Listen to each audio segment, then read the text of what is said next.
I really wish I could say this is my bad look and I just woke up like this, but I've actually been walking around this all day, so no excuses. Hi guys, welcome back to another video. I figured for this week's video I'm just gonna sit down and actually do something that I usually do not like doing when I do like filming these videos, but I hate editing these kind of videos because they're always so confusing and I just ramble the heck out of it, and it's really hard to edit these videos because I don't want to make them too long, but also I sometimes lose the point of it all, and then also when I edit I remember things that I wanted to put into it but it's too late. So I edit this video, I might also add some notes, so just please bear with me and my crazy mind, because this is something that's really on my heart and on my mind in these couple of days, and I really wanted to share it with you because I figured I'm not the only one that struggles with these issues and it could potentially be helpful to somebody, as I find and hope all my videos are. If they're not entertaining, they should at least be helpful. The topic that I want to talk about is stress and coping mechanisms of dealing with stress. So I do want to go a little further back to when I was little and how I feel like I've progressed and how I deal personally with stress, to maybe show you guys that there's so many different ways of coping with stress, then maybe hopefully give you some tips on how to deal with them in a more or less harmful way than they could be. By any means, I'm no expert at this. I do myself still very much struggle to get around with it, but I really wanted to share a little bit on how I do. So let's just dive into it. When I was little, I would say my very first or most aware coping mechanism with stress and pressure was that I would bite my nails, and I would literally bite them to half of my nail bed. Is it nail bed? And I would literally bite it so deep and my finger would pulsate when I was in bed, and I would have to put my hand on the ring of my bed, hanging like this so the blood flows in, so I could feel the pump, just to make myself feel like I feel something.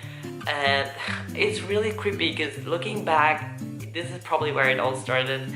After that, I literally I actually stopped biting my nails. It was a long process, and I would say I was around 12, 13 when I stopped. And this was the time when because maybe I stopped, but maybe not, my thus far worst coping mechanism with anything with my life was when I started self-harming. I did make an entire video on the story of me self-harming and my past and my depression story, so I'm gonna link my depression story video right there. So if you're interested in seeing what happened back when I was little, if you're interested in seeing that video, go click over there. But self-harming was a big and very, very destructive time of my life, and it was nothing more than a phase of not knowing how to cope with pressure, with stress in life in a more natural way than cutting myself, hurting myself, injuring myself. And this is how I dealt with it. I would eventually learn that this is not the right thing to do, and I would get out of it, I would get therapy. But with any coping mechanism that you're losing, you also need something to replace it with, whether it's a good thing or not. And I would say the next thing that followed it was my somehow slight kind of eating disorder, which to this date I would say is still not 100% diminished.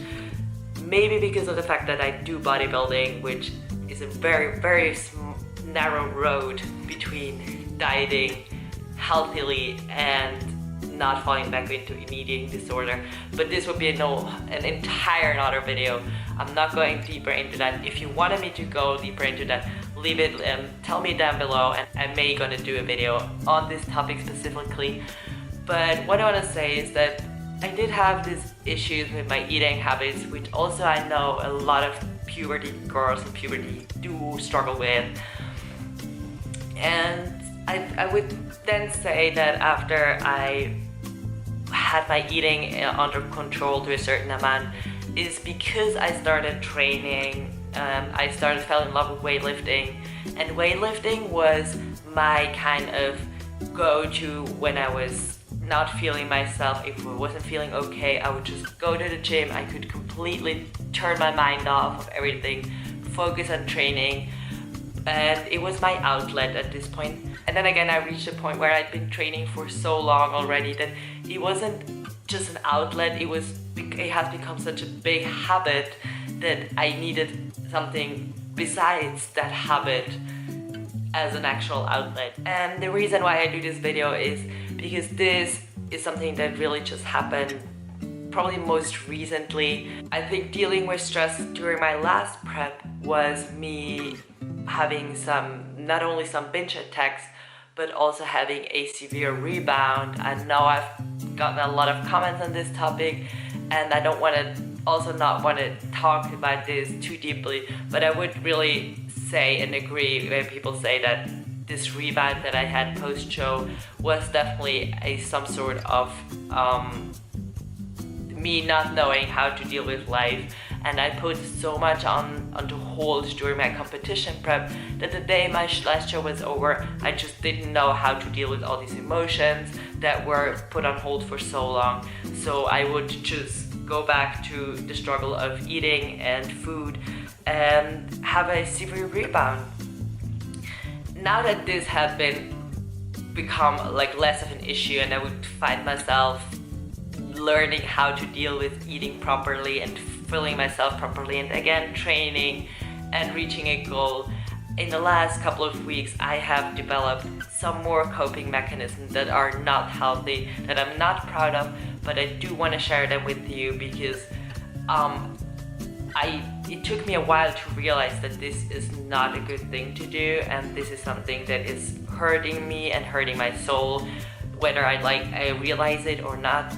And one of the things that I did is, it sounds really creepy, but I really just started to pull my eyelashes while I was working, because I was like, I needed to do something with my hands when I was thinking, and I would just scrape them off, which is why for the last couple of weeks I did not have any eyelashes at all.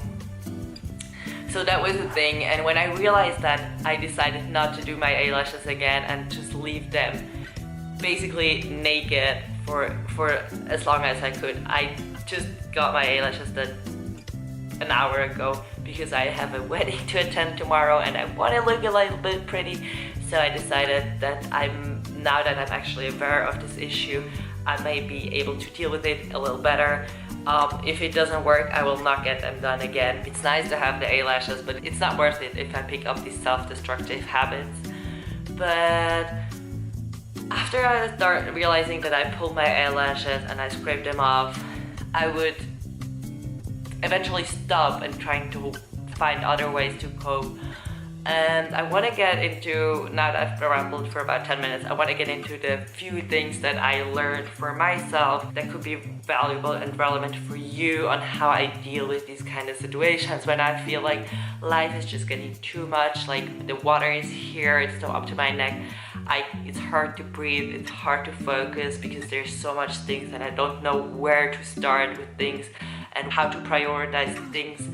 I've kind of started to develop some healthier methods to deal with them. Yes, I do want to share them with you. My very, very, very number one thing that I found is really crucial to not start being self-destructive, and that is being organized and having a set schedule. To me, that means that I get up every day around the same time, whether I'm going to do cardio here or at the gym, whether I do not do cardio at all. I'll just get up around the same time in the morning and try to be in bed around the same time at night.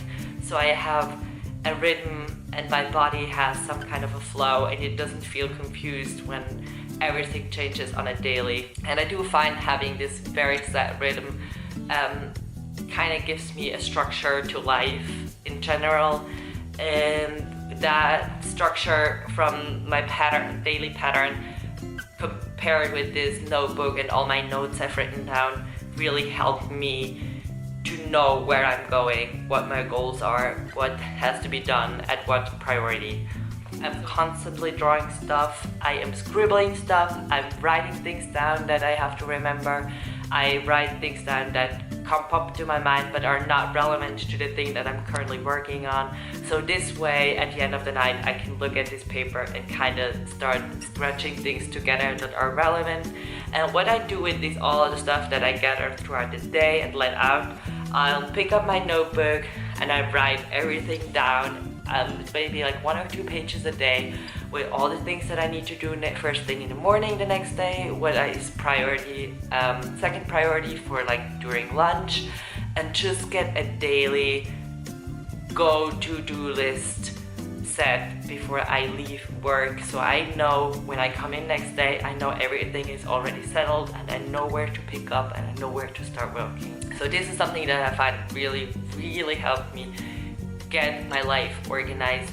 So this is as much as I can tell you related to work, but then there's also my private life, and I found a few little life hacks that help me to stay kind of sane and relaxed, because I found that it's really hard to relax for me, especially during competition prep, where I'm constantly on a go with work and relationships and friendships and training and cardio, and it's a lot.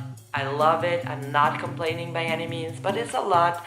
So I find things that help me calm down a little more, and one of them is me just painting my nails. I know this sounds absolutely stupid, but the second I start painting my nails, I'm like so relaxed.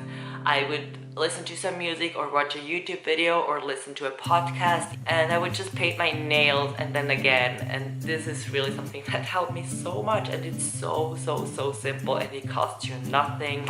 They would be number 1, and number 2 would be just reading a book. And I know to me this has been a little hard because it does take some time, a little more time than painting nails, and it can't just be done on the side, but I'm really trying to set some time aside on a daily to read a book, whether that be a helpful book or a novel or a fantasy book that gets you to somewhere in your mind. Read whatever you feel comfortable and happy about, but read, because reading is so important. It calms you down, it gives you other things to think about, and I found that is really helpful when dealing with a lot of stuff. And it's also, you learn to kind of put your mind in a different position and a different spot. And the third thing would be just doing some offline time. I know this is really hard. I think this might be even the hardest of all them all, because I can have all the time to read, but going offline is really hard. And what I do is that I try to do this, implement this method during my cardio, which seems very not matching, but what I try to do is really during my cardios, instead of watching YouTube videos and scrolling through Instagram and Facebook or Snapchat, is really, I put on music or I put on a podcast even, and I'm just listening to the podcast and focusing on this. Sometimes it's an informative podcast about my work, and then sometimes it's just a funny YouTuber podcast that has a lot of shenanigans and pop culture scrutiny. So it really does depend on my daily mood, but I would just not look at things but be solely focused on my cardio and listening to somebody else. If you want, I can link you some of my favorite podcasts down below so you can check them out if you're interested. I do really help. I know this is very random, but it really is something that I've been going through a lot. I'm thinking about it a lot. I'm really trying to find as many ways as possible to not be harmful but gentle to myself, to let myself do mistakes and forgive myself, because this is something that's really hard. People just tend to forget about this kind of stuff, but we are worth it, and I already put a lot of stress on myself, physically and mentally, during competition prep, so at least I need to know how to get off this all and just take a few seconds to breathe. And this is the things that I do and that help me do and achieve the things I want in a healthy way. So this is not a very fun topic, but I still hope you enjoyed, and I know it's a little longer video, but I still hope that it helped you a little bit and you can learn something and take something from it. If you did, I'd really appreciate if you give it a thumbs up and subscribe to the channel, because there will be more fun and training videos, I promise. And thank you so much for watching. I love you to absolute pieces. Bye.